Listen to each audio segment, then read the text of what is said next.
इतिहास का रिवीजन कर रहे थे, जहां आज जो हमारा टॉपिक पढ़ना है ब्राह्मण साम्राज्य के बारे में पढ़ेंगे, जहां पे हम जानेंगे शुंग वंश के बारे में, कण्व वंश के बारे में, सातवाहन और चेदी वंश के बारे में। इसके बारे में पढ़ेंगे और जानेंगे क्या क्वेश्चन आपके लिए एग्जाम के लिए जरूरी है और कौन सा क्वेश्चन कहां से पूछा गया है। तो अपडेट के बारे में बताना चाहेंगे आपको, जो बीपीएससी की जो छात्र है जो मांग कर रहे हैं एग्जाम कैंसिल के लिए, तो उस पे देखिए क्या कार्रवाई होता है। हमें भी इंतजार है उसका कि उस पे आयोग कोई फैसला ले, और अगर कैंसिल ही करना है तो सभी के लिए कैंसिल करे, एक दो सेंटर का कैंसिल करने से क्या होगा।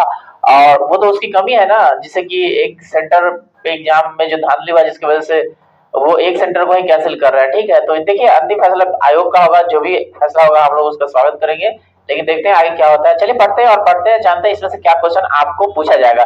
तो सबसे पहले अगर यहाँ इसको पढ़ रहे हैं ना, तो यहाँ पे लोगों में छात्रों में कंफ्यूजन क्या आता है कि वो क्रम में नहीं जान पाते हैं कौन सा वंश कब आया था। तो सबसे पहले हम बताना चाहेंगे वंश के बारे में। सबसे जो पुराना वंश हड़ेक वंश है, ठीक है, उसके बाद जो राज किया था शिशुनाग वंश, उसके बाद आया था नंद वंश, उसके बाद मौर्य वंश। आपने सिर्फ मौर्य वंश के बाद इसको बीच में रख लीजिए और याद कर लीजिए, जो ऊपर जो सबसे हड़ेक वंश, शिशुनाग वंश, नंद वंश और मौर्य वंश, उसके बाद आया शुंग वंश, उसके बाद कण्व वंश और उसके बाद सातवाहन वंश। हालांकि ये सातवाहन वंश दक्षिण भारत का वंश है, जिसके बारे में हम अध्ययन करेंगे डिटेल्स। ठीक है, लेकिन आज जो हमारा टॉपिक है, आज हमारा है ब्राह्मण साम्राज्य। ब्राह्मण साम्राज्य के बारे में जानेंगे और इसके बारे में पढ़ेंगे, लेकिन एक सीरीज है जो याद कर लीजिए कौन सा वंश कब आया और कैसे कैसे राज किया। ठीक है, तो हड़ेक वंश के बाद आया नाग वंश, नंद वंश और बीच में मौर्य वंश। जब मौर्य वंश आप याद रखिएगा तो नीचे का भी याद हो जाएगा, ऊपर का भी याद हो जाएगा। अब देखते हैं ब्राह्मण साम्राज्य के बारे में, पढ़ते हैं, जानते हैं इसके बारे में डिटेल्स। ठीक है, कहता है ब्राह्मण साम्राज्य, ब्राह्मण साम्राज्य यानी पुष्यमित्र शुंग, पुष्यमित्र शुंग यानी इसके संस्थापक है, इसके संस्थापक है। ठीक है, जिसने मगध पर शुंग वंश की नींव डाली। तो परीक्षा में क्वेश्चन पूछेगा शुंग वंश का संस्थापक कौन है? पुष्यमित्र शुंग। ठीक है, ब्राह्मण जाति से थे, इसलिए वो ब्राह्मण साम्राज्य के संस्थापक माने जाते हैं। शुंग शासकों ने अपनी राजधानी न विदिशा, आपको पूछेगा शुंग वंश की राजधानी कहाँ थी? याद रखेगा विदिशा उनकी राजधानी थी। इंडो यूनानी शासक मिनांडर, एक मिनांडर ना प्रतापी राजा था जो ना इसको हरा दिया था। ठीक है, पुष्यमित्र शुंग को ना पराजित कर दिया था। तो आपको पूछेगा पुष्यमित्र शुंग किससे पराजित हुए थे? मिनांडर से। मिनांडर कहाँ के था? इंडो यूरोपियन, इंडो यूनानी, इंडो यूनानी। मिनांडर इंडो यूनानी का एक शासक था जिससे ना पुष्यमित्र शुंग पराजित हो गए थे। पुष्यमित्र शुंग ने 2 बार अश्वमेध यज्ञ कराया। तो यहाँ से प्रश्न पूछेगा कि निम्नलिखित में से कौन से राजा है जो 2 बार अश्वमेध यज्ञ कराए हैं? तो पुष्यमित्र शुंग। अब पुष्यमित्र शुंग के ना दरबार में रहते थे पतंजलि। योग, योग जी जानते हैं ना, योग, योग, योग के प्रतिपादक यही है पतंजलि। ठीक है, योग दर्शन के प्रतिपादक है पतंजलि। और ये जो यज्ञ हुआ था ना पुष्यमित्र शुंग ही के दरबार में जो यज्ञ हुआ था, यही उसके पुरोहित थे पतंजलि, और यही यज्ञ को ना संपन्न करवाए थे 2 बार। कितने बार? 2 बार। इसलिए क्या कहते हैं इसको? अश्वमेध यज्ञ, अश्वमेध यज्ञ 2 बार। कौन करवाए थे? अब किस को पुरोहित थे? पतंजलि, यानी पतंजलि उनके दरबार में रहते थे, उनके पुरोहित थे। ठीक है, अश्वमेध यज्ञ करवाए थे वही। ठीक है, यहाँ से क्वेश्चन आएगा कि पतंजलि किसके दरबार में रहते थे? पुष्यमित्र शुंग के। ठीक है, कहता है भरत स्तूप का निर्माण ना पुष्यमित्र शुंग ने करवाया था। तो यहाँ प्रश्न पूछेगा भरत स्तंभ का संबंध किससे है? भरत स्तूप का संबंध है पुष्यमित्र शुंग से। हमें जानकारी मिलती है पुष्यमित्र शुंग के बारे में भरत स्तूप से। ठीक है, कहता है शुंग वंश का अंतिम शासक था देवभूति। शुंग वंश का अंतिम शासक और शुंग वंश के संस्थापक पुष्यमित्र शुंग।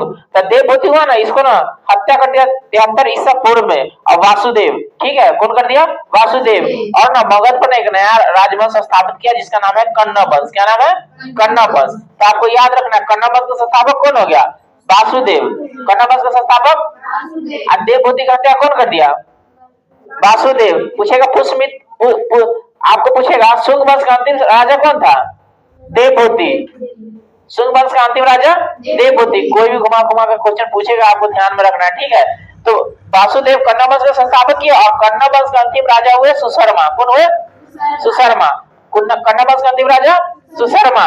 तो आप यहाँ जो देख रहे हैं ना, हड़ेक वंश मगध में राज किया था जब ना गिरिवत जिसकी राजधानी थी। शिशुनागा गया, लेके चला गया वैशाली, वहां से इसका बेटा कलाशोक आ गया पटना, फिर से पाटलिपुत्र में। ठीक है, फिर नंद वंश राज किया, फिर मौर्य वंश। तो जब मौर्य वंश था तो पाटलिपुत्र था। यहाँ तक ना पाटलिपुत्र ही है, पटना भी नहीं आया। पटना आएगा उदयन के समय में। ठीक है, ठीक है, उदयन के समय में। तो हड़ेक वंश, राजगिरी, गिरिब्रज जिसको बोलते हैं, शिशुनाग वंश, पाटलिपुत्र, नंद वंश, पाटलिपुत्र, ये तो लेके चला गया था वैशाली, फिर वापस लाया था ना वैशाली से, फिर वापस लाया था इसका बेटा कलाशोक। तो पाटलिपुत्र फिर राज हो गया। नंद वंश के समय में पाटलिपुत्र, मौर्य वंश के समय में पाटलिपुत्र ही राजधानी था, ठीक है। फिर शुंग वंश आया पाटलिपुत्र, फिर कण्व वंश आया पाटलिपुत्र, और सातवाहन है दक्षिण भारत का, सातवाहन है दक्षिण भारत का। समझ में आया ना किसकी राजधानी कहाँ थी, कैसी थी, ठीक है। तो अब हम देखते हैं सातवाहन के बारे में, ठीक है। यहाँ से तो क्लियर हो गया। तो यहाँ से जो क्लियर हो गया वो परीक्षा पूछा, आपको ध्यान रखना, ठीक है। अब देखते हैं सातवाहन के बारे में, ठीक है। कहता सीमुख ने 60 ईस्वी पूर्व में सुशर्मा की हत्या कर दी। सुशर्मा ऊपर जो देख रहे हैं ना, सुशर्मा कन्ना बला, उसकी हत्या कर दी और सातवाहन वंश की स्थापना किया। तो सातवाहन वंश का संस्थापक कौन है? सीमुख। सीमुख याद रहेगा ना। कहता सातवाहन ये जो आंध्र वंश के नाम से भी जानते हैं, क्या नाम? आंध्र वंश। तो सातवाहन शासकों ने अपना ना राजधानी प्रतिष्ठान, तो पूछेगा सातवाहन की राजधानी कहाँ है? और ये प्रतिष्ठान ना गोदावरी नदी के किनारे है। कौन नदी के किनारे? थोड़ा जोर से बोलिएगा, ठीक है। कहता है प्रतिष्ठान में स्थापित किया। प्रतिष्ठान ये है कहाँ? अभी वर्तमान में महाराष्ट्र जिला में है, महाराष्ट्र राज्य में है, महाराष्ट्र राज्य में है, और औरंगाबाद उसका जिला है, ठीक है। यानी प्रतिष्ठान ना महाराष्ट्र राज्य में है, ठीक है। कहता सातवाहन वंश के प्रमुख शासक थे सीमुख। सीमुख, उसके बाद सतकर्णी, उसके बाद गौतमी पुत्र सतकर्णी, वशिष्ठी पुत्र, पुलवामी तथा यज्ञ श्री सतकर्णी, ये सब ना उसके बड़े बड़े मतलब नामी राजा हुए, ये सब नामी राजा हुए, ठीक है। समझ रहे हैं ना। तो ये लोकप्रिय राजा भी कह सकते हैं आप, बहुत बहुत ये नामी है, ठीक है। प्रमुख है, प्रमुख मतलब कि मेन, ठीक है। तो आपको पूछेगा सतकर्णी कौन वंश है? तो सातवाहन। आपको पूछेगा यज्ञ श्री सतकर्णी कौन वंश क्या है? सातवाहन, याद रखना है। तो कुछ भी पूछेगा तो आपको याद रखना, ठीक है। कहता सतकर्णी ने 2 बार अश्वमेध तथा 1 राजस्व यज्ञ कराया। देखिए अभी पुष्यमित्र शुंग के बारे में पढ़े थे ना कि 2 गो अश्वमेध यज्ञ कराया था। तो सतकर्णी 2 बार अश्वमेध और 1 राजस्व, ठीक है। तो जहां से क्वेश्चन पूछे ना वहीं से जवाब दीजिएगा। अगर शुंग वंश से पूछेगा तो शुंग वंश वाला, और सातवाहन वाला पूछेगा तो सातवाहन वाला, ठीक है। तो पूछेगा सातवाहन वंश में कौन राजा ने 2 बार अश्वमेध और 1 बार राजस्व यज्ञ करवाया? तब सतकर्णी।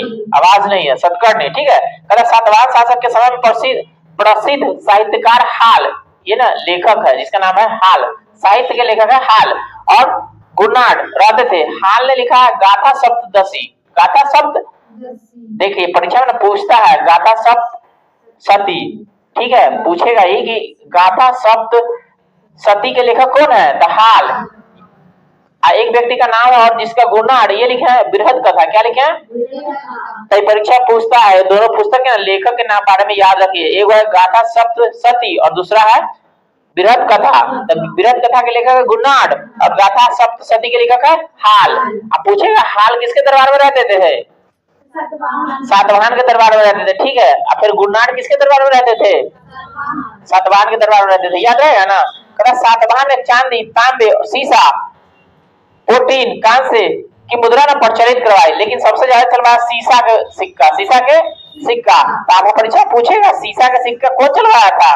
सातवाहन। शीशा का सिक्का यानी अधिक मात्रा में, अधिक समझते हैं ना, ज्यादा मात्रा में शीशा के सिक्का कौन चलवाया? तो सबसे सिक्का सबसे सातवाहन, याद रहेगा ना। तो शीशा के सिक्का, शीशा समझ रहे ना, शीशा का सिक्का चलवाया था, ठीक है, सातवाहन। इतना तक याद हो गया। कहता सातवाहन अपना सिक्का ढालने में ना जिस शीशे का इस्तेमाल करते थे ना उस समय रोम से मंगाया जाता था। कहां से? रोम से मंगाया जाता था, ठीक है। ब्राह्मणों को भूमि अनुदान देने की प्रथा ना सबसे पहले सातवाहन ने किया था। यानी ब्राह्मण, जैसे कि उधर आप पढ़े थे ना कि पतंजलि थे, हाँ, तो 2 बार यह करवाए थे। तो ये ब्राह्मण हुए ना, तो ब्राह्मण को जो भूमि दान में देते हैं ना, ये सबसे पहले चालू कौन करवाया? सातवाहन। यानी आपके यहाँ जो ब्राह्मण जी आते हैं पूजा कराते हैं तो उसको दान में रुपया पैसा देते हैं ना, लेकिन उस समय ना चालू हो गया दान देने का, क्या? भूमि दान में भूमि। तो ये प्रथा कौन चालू किया? परीक्षा पूछेगा कि ब्राह्मणों को भूमि दान देने की प्रथा किसने चालू किया? याद रहेगा ना, परीक्षा पूछता ही है, ठीक है। सातवाहन के बारे ये बात पूछता ही है कि भूमि अनुदान देने की प्रथा कौन चालू किया? हाँ, तो ये बात याद रखिए। ब्राह्मणों को भूमि अनुदान देने का प्रथम प्रथा कारण सातवाहन शासकों ने ही सर्वप्रथम किया। भूमि अनुदान का सर्व प्राचीन पुरालेखीय प्रमाण 7 ईसा पूर्व सातवाहन के नानाघाट अभिलेख। नानाघाट अभिलेख, तो तुम लोग को भी नाना कुछ दान दे देना है लो। उसका संबंध नानाघाट अभिलेख का संबंध किससे है? सातवाहन से, ठीक है। तो उसमें क्या लिखा हुआ? दान जो दिया गया भूमि ना उसके बारे में, ठीक है। तो खाली याद रखिए नानाघाट का संबंध किससे है? सातवाहन से। इसमें क्या बताया गया? जो भूमि अनुदान में देते थे उसके लिए, ठीक है। भूमि दान में दे दी है, उसके बारे में से वर्णन किया गया, ठीक है। जिसमें ना अश्वमेध यज्ञ में एक गांव को ना दान में उल्लेख किया गया, मतलब जब अश्वमेध यज्ञ करा है ना तो उसको एक गांव दे दिया दान में, ठीक है। समझ गए, आगे बढ़ते हैं। सातवाहन की राजकीय भाषा प्राकृतिक थी, इसकी लिपि थी ब्राह्मी। सातवाहन की भाषा और लिपि, हाँ, यानी उनकी जो भाषा थी वो प्राकृतिक थी और उसकी लिपि थी ब्राह्मी। सातवाहनों में हमें मातृसत्तात्मक ढांचे का ना आभास मिलता है। क्यों मिलता है? क्योंकि उसका नाम ना माता के नाम से प्रारंभ होता था, ठीक है। तो सातवाहनों में हमें मातृसत्तात्मक ढांचे का आभास मिलता है। उसके राजाओं का नाम ना उसकी माताओं के नाम पे रखे जाते थे, मतलब उसका मम्मी का नाम है ना उससे स्टार्ट होता था, ठीक है। जैसे गौतमी, गौतमी उसका मम्मी का था तो गौतमी पुत्र, ठीक है। वशिष्ठी तो वशिष्ठी पुत्र। लेकिन सातवाहन राजकुल पितृसत्तात्मक थी, क्योंकि सिंहासन पर ना उत्तराधिकारी पुत्र होता था, बेटी नहीं, ठीक है। राजा जो बनता था पुत्र बनता था, बेटी नहीं। लेकिन राजा के नाम के पहले मम्मी का नाम रहता था, ठीक है, कि किसका बेटा है, तो गौतमी पुत्र है, वशिष्ठी पुत्र है, ठीक है। तो इससे पता चलता है कि मातृसत्तात्मक है, लेकिन मातृसत्तात्मक नहीं था, ठीक है। चलिए आगे बढ़ते हैं।